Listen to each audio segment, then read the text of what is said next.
नमस्कार, स्वागत है आपका और आप देख रहे हैं अपने YouTube चैनल रीमेक बात। आज हम बात करने जा रहे हैं शिक्षकों को मिलने वाले अर्न लीव के बारे में। जी हाँ, अर्न लीव यानी उपार्जित अवकाश। इस वीडियो के माध्यम से हम जानेंगे कि अर्न लीव कितना मिलेगा एक शिक्षक को, कौन से शिक्षक को अर्न लीव मिलेगा। आज हम बात करने जा रहे हैं राज्यकर्मी श्रेणी में आने वाले विद्यालय अध्यापक, विशिष्ट शिक्षक, आपको प्रधान शिक्षक, प्रधान अध्यापक, इन लोगों को कितने अर्न लीव मिलेंगे, कितना अर्न लीव संचय किया जा सकता है। अर्न लीव का मतलब आखिर होता क्या है, ये विश्रामावकाशी विभाग क्या होता है, क्या नियम 227 में कहा गया है। उपार्जित अवकाश के नियम 227 में शिक्षकों को न मिलके 228 नियम क्या है, कितने साल में गणना होती है एक शिक्षक के लिए उपार्जित अवकाश, यानी यूं कहें कि एक साल में कितनी अवकाश मिलती है अर्न लीव। इन अर्न लीव की गणना होती कैसे है, इन सारी बातों की जानकारी आपको इस वीडियो के माध्यम से मैं प्रयास करूंगा कि आप तक कम समय में पहुंचा दूं। चलिए वीडियो को शुरू करते हैं। वीडियो को शुरू करने से पहले आपसे आग्रह करेंगे, पहली बार चैनल पे हैं तो चैनल को सब्सक्राइब कीजिए, कंटेंट पसंद आता है तो लाइक शेयर जरूर करें। मैं इस वीडियो के माध्यम से आपको बिहार सेवा संहिता के नियम 227, 228 के बारे में जानकारी दूंगा, उसकी साक्ष्य आपके सामने रखूंगा और उस साक्ष्य के आधार पर सारी कैलकुलेशन को आपको बताऊंगा। चलते हैं विश्राम अवकाशी विभाग के साथ। विश्रामावकाशी विभाग को अगर संधि विच्छेद के रूप में किया जाए तो विभाग का मतलब तो डिपार्टमेंट आपको है ही। अब विश्रामावकाश यानी उस तरह का अवकाश जिसमें विश्राम के लिए अवकाश मिलते हैं। अब विश्रामावकाशी विभाग शिक्षक को मिलते हैं, कितने होते हैं, यानी विश्राम करने के लिए अवकाश मिलते हैं, यूं समझिए, इसी को विश्रामावकाश कहा जाता है। और शिक्षा विभाग जो है विश्रामावकाशी विभाग है। चलिए शिक्षा विभाग के हम चलते हैं। इस नियम जो लीव के लिए एक पत्र के माध्यम से सारे शिक्षकों को पहुंचाई गई, वो पत्र था आपका 1444 और ये पत्र जारी हुआ था आपको 2 जून 2025 को। और विषय क्या था कि राज्य के प्राथमिक, मध्य माध्यमिक, उच्च माध्यमिक विद्यालयों में कार्यरत प्रधानाध्यापक, प्रधान शिक्षक, सहायक शिक्षक, विशिष्ट शिक्षक, विद्यालय अध्यापक, स्थानीय निकाय शिक्षकों को छोड़कर, यानी मैंने जैसे इंट्रो में बताया कि जो नियोजित शिक्षक हैं उनको छोड़कर जो शिक्षक राजकर्मी श्रेणी के आते हैं उन पे हम इस वीडियो के माध्यम से फोकस करेंगे और उनको मिलने वाले उपार्जित अवकाश की बात करेंगे। चलिए, कई सारे अवकाश आपको दिख रहे हैं, आकस्मिक दिख रहा है, विशेष आकस्मिक दिख रहा है, मातृत्व दिख रहा है, शिशु देखभाल दिख रहा है, पितृत्व दिख रहा है। अब आते हैं छठा पे, आपको उपार्जित अवकाश पे। उपार्जित अवकाश की अगर मैं बात करूं तो उपार्जित अवकाश के बारे में कहा क्या गया है, पहले यहाँ ध्यान दीजिए। बिहार सेवा संहिता के नियम 227 के आलोक में छुट्टी लेखा में अधिकतम 300, ध्यान रखिएगा, अधिकतम 300 दिनों तक ऐसा अवकाश संचित हो सकेगा। मैं आपको बताऊंगा कि कितने दिनों के बाद आप अवकाश ये ले सकते हैं, कितना संचय के बाद। यहां आप 300 दिनों तक संचय कर सकते हैं। और ध्यान रखिएगा, ये संचय जो होता है इसके लिए आपको पैसा मिलता है।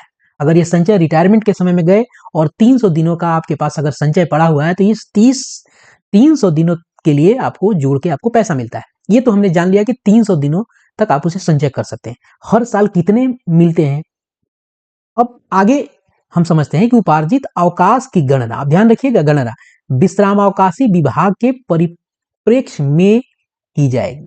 अब देखिए गणना कैसे की जाएगी, यहां तो आपको 227 के आलोक में आपको 300 दे है, लेकिन गणना कैसे होगी। 227 के तहत अलग तरीके से गणना की जाती है, 228 में अलग तरीके से गणना की जाती है। विश्रामावकाशी विभाग की बात की जाए तो ये आपको बिहार सेवा संहिता के नियम 228 में चला जाता है। और संचय की बात जब की गई है तो संचय की बात 227 में के आधार पे दी जा रही है, यानी 300 आपको संचय होगा, लेकिन गणना जब की जाएगी तो वो अलग हो जाएगा। यहां 227 में गणना को देखा जाए तो यहां गणना होता है आपको कर्तव्य पे बिताए गए आपको दिनों का 11 से भाग दिया जाता है, जो बनता है वो उस साल का संचय हो गया।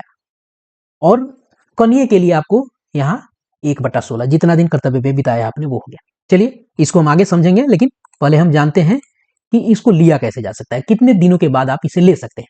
ध्यान रखिएगा, ये वर्ष में कैलकुलेट होता है, तो किसी भी स्थिति में एक वर्ष जब तक आपका पूरा नहीं होता है तब तक आप नहीं ले सकते। और अर्न लीव की बात जहां तक है, प्रोबेशन पीरियड में उसे नहीं माना जाता है, लेकिन विशेष शिक्षक अगर हैं, प्रधान शिक्षक हैं, तो चूंकि आप प्रोबेशन पीरियड में नहीं है तो एक साल जैसे आपका होगा आपका संचय बच जाएगा, यानी एक साल का जमा हो जाएगा, कैलकुलेट होता है। वो हर वार्षिक स्थिति में बनती है, एनुअली कैलकुलेट होता है। यहाँ समझ लीजिए कि एक साल आपका अगर विशिष्ट शिक्षक को 1 जनवरी को उन्होंने ज्वाइन किया था 2025 को, तो 1 जनवरी 2026 को एक साल उनका हो जा रहा है, पूरा साल उनका हो जा रहा है, तो उनके लिए संचय हो जाएगा उपार्जित अवकाश का, वो इंटाइटल हो जाएंगे। अब चलिए लिया कितने पे जाता है ये आगे बात करेंगे, पहले इसे देगा कौन। जिला शिक्षा पदाधिकारी द्वारा ऐसे आवेदन प्राप्ति की तिथि से 7 कार्य दिवस के अंदर ही इसकी स्वीकृति वो अस्वीकृति का निर्णय लिया जाएगा। ध्यान ये रखना है कि आपको जिला शिक्षा पदाधिकारी के द्वारा ही से मिलेगा, ऐसा नहीं हो कि बीओ साहब के माध्यम से आप ले सकते हैं, नहीं, आपको जब मिलेगा ये जो उपार्जित अवकाश है ये डीओ साहब के माध्यम से ही मिलेगा और स्वीकृत होगा तब आप इसे आगे जा सकते हैं।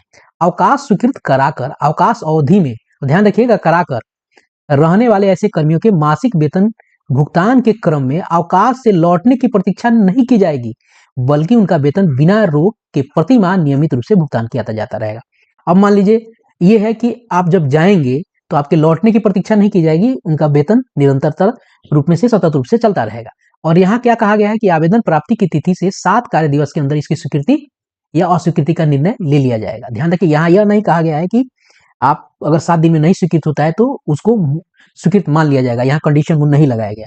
निर्णय डीओ साहब के स्तर से इस पे कर लेना है। अब चलते हैं 227 नियम को समझने और 228 नियम को समझने कि आपको 300 के संचय का 227 से होगा और जो गणना होगी वो 228 के, और मैं इसको आसान भाषा में आपको बताऊंगा। पहले नियम आपको बता दूं और नियम के आधार पे आगे का कैलकुलेशन बताऊंगा। अब मैं आपको 227 नियम, ये है आपको बिहार सेवा संहिता का भाग 1 का नियम 227। आप इसे देख सकते हैं, अगर आपके पास बिहार सेवा संहिता है तो इसे देख सकते हैं। बहुत काफी क्लिष्ट शब्दों में वहां प्रयोग किया जाता है, जो थोड़ा सा गंभीर शब्द होते हैं उस गंभीर शब्दावली को प्रयोग करके चीजों को की जाती है जो कंफ्यूज करता है।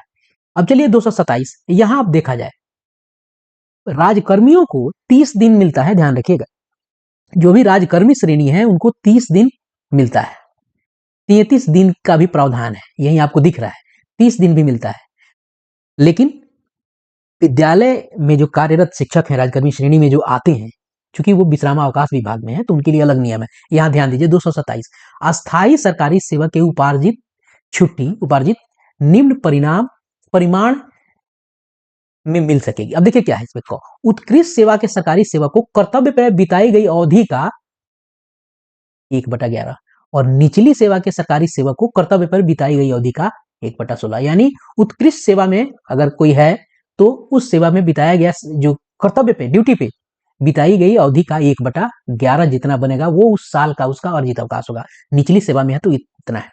दूसरे में क्या कहा गया है, बस साधारण बात समझते चलिएगा, कोई सरकारी सेवक ऐसी छुट्टी उपार्जित न करेगा, मैंने सरकारी सेवक ऐसी छुट्टी उपार्जित न करेगा यदि उसकी उपार्जित छुट्टी उत्कृष्ट सेवा की सरकारी सेवा दशा में 180 दिन और निचली सेवा की सरकारी सेवा की दशा में आपको 90 दिन बाकी हो। यानी इतना दिन अगर उत्कृष्ट सेवा में 180 दिन बाकी हो और 90 दिन निचली सेवा में बाकी हो तो वो क्या करेगा, आपको उपार्जित नहीं करेगा सरकारी सेवा।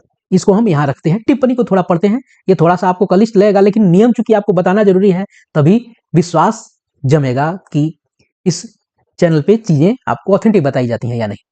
टिप्पणी, उपार्जित छुट्टी की गणना के बारे में यहाँ कहा गया है कि 11 और 16 वाली स्थिति तो बनेगी, विभाजन होगा ही। गणना में अगर एक दिन के भिन्नांक न लिए जाएंगे, ध्यान रखिएगा, आधे दिन से अगर मान लीजिए कि वहां अगर भिन्न के अंक 5 से ऊपर पहुंचते हैं तो उसको 1 में माना जाएगा, और आपको 0.5 से नीचे आएंगे तो उसको मान लीजिए 4 आएगा तो वो आधे दिन क्या होगा, उसको उस आधे दिन को नहीं माना जाएगा। कहने का मतलब होता है कि उसको राउंड ऑफ कैसे किया जाए, गणना में एक दिन के भिन्नांक न लिए जाएंगे, आधे से कम दिन छोड़े जाएंगे और आधे से अधिक दिन आपको एक दिन माना जाएगा। मान लीजिए कोई 1.56 दिन बन रहा है तो इसको 2 दिन मान लिया जाएगा। अगर कोई 1.48 है चाहे 4.2 है तो इसको आपको 1 दिन माना जाएगा। ये है कहानी, यही कहने का मतलब। अब देखिए यहां तो आपने समझ लिया कि 1/11 मिल रहा है, अगर 365 दिन आप कर्तव्य पे बिता रहे हैं और वहां 11 से भाग देते हैं तो 33 आपको बनते हैं। ठीक है, 33 बनते हैं, इसमें आपको 22 बनते हैं। शिक्षकों के द्वारा मांग की जा रही है कि 33 हमें ये दिया जाए। राजकर्मी श्रेणी में लोगों को जो है 30 मिलते हैं, अन्य कर्मियों को उनके कर्तव्य में बिताए गए स्थिति को आपको घटा बढ़ा के 30 उनको मिलते हैं। लेकिन शिक्षकों को ये 30 नहीं मिलते हैं। यहाँ न 1/11 लागू होता है और न 1/16 लागू होता है। अब चलिए हम बताते हैं आपको, यह जो बात है 228। अब 228 में कहानी क्या है? 228 में जो सरकारी सेवक विश्रामावकाशी विभाग में है, उन पे निम्न उपबंध लागू होंगे। चूंकि शिक्षा विभाग एक विश्रामावकाशी विभाग है, इसलिए इसमें इसकी गणना में 228 की आपको नियम लागू होंगे। जो 227 से उसमें 300 संचय की बात है, उसको हमने आपको बता दिया। नियम गणना का नियम वहां 1/11 1/16 वहां था, लेकिन वो वाला नियम यहाँ नहीं लागू होके यहाँ नियम लागू होगा ये वाला। चूंकि यहाँ कैसे 1/22 वाली स्थिति भाग आपको उपार्जित छुट्टी के रूप में मानी जाएगी। चलिए हम इसको आसान करके बताते हैं, क्योंकि नियम बस आपको बताना था, इसको आसान करके बताते हैं कि आखिर ये गणना होगी तो होगी कैसे। अब चलिए इसको आसान करते हैं।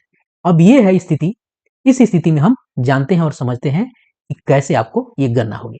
उपार्जित अवकाश का जो नियम है, ये लागू जो होगा 228, 230 और 248 क के आधार पे लागू होता है।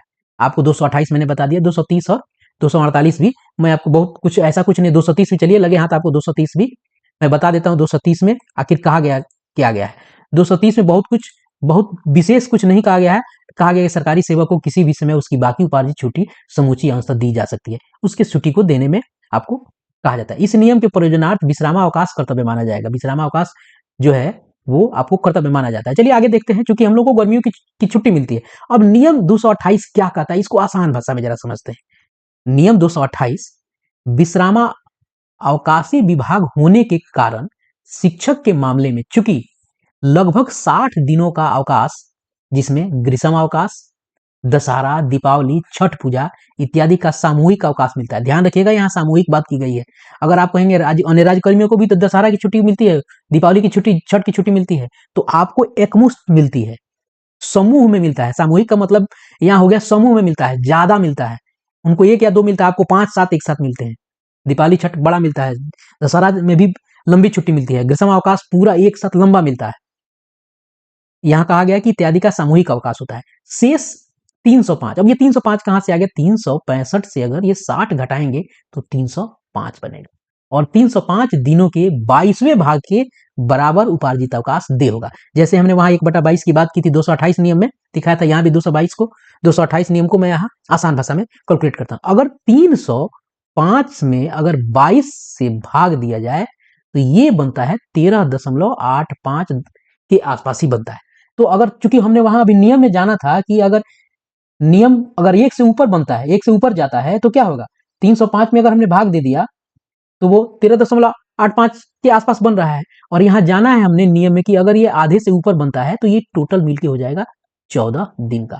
तो शिक्षकों को सिर्फ 14 दिन का आपको हर वर्ष अवकाश मिलता है, जो और लीव के रूप में जाना जाएगा। तो 14 दिनों का ही अवकाश आपको शिक्षक को मिलता है। ये पहले अवकाश जो था, ये पहले 3 हुआ करता था, बाद में 11 एड ऑन हुए। 11 एड ऑन कैसे हुए? पहले ये 60 दिन की जो छुट्टी थी, ये 60 दिन की छुट्टी ना होकर 71 दिन की छुट्टी हो गई। बाद में ये 71 दिन में से 60 दिन किया गया और बैलेंस जो 11 बने, तो 3 जो पहले आप पुराने शिक्षकों से बात कीजिएगा तो उनको पहले 3 ही ईएल मिलते थे।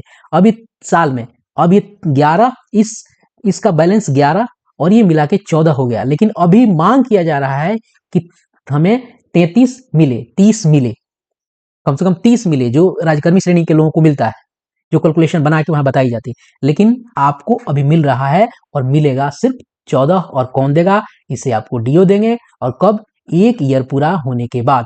विद्यालय अध्यापक अगर हैं तो आपका प्रोबेशन पीरियड खत्म होगा, प्रोबेशन पीरियड के बाद ये चीजें मिलती है। कुल मिला के लगभग फिगर और फैक्ट्स मैंने प्रयास किया कि आपके सामने रखूं। उम्मीद करता हूं कि आपको ये वीडियो पसंद आया होगा, ये कैलकुलेशन पसंद आया होगा, और कितना अवकाश आपको मिल सकता है और कैसे मिल सकता है, किस रास्ते से मिल सकता है, ये इस वीडियो के माध्यम से मैंने आप तक पहुंचाया। तो इस वीडियो में इतना ही, मिलते हैं जल्दी ही नए कंटेंट और नए इंफॉर्मेशन के साथ। तब तक ख्याल रखिए। जय हिंद।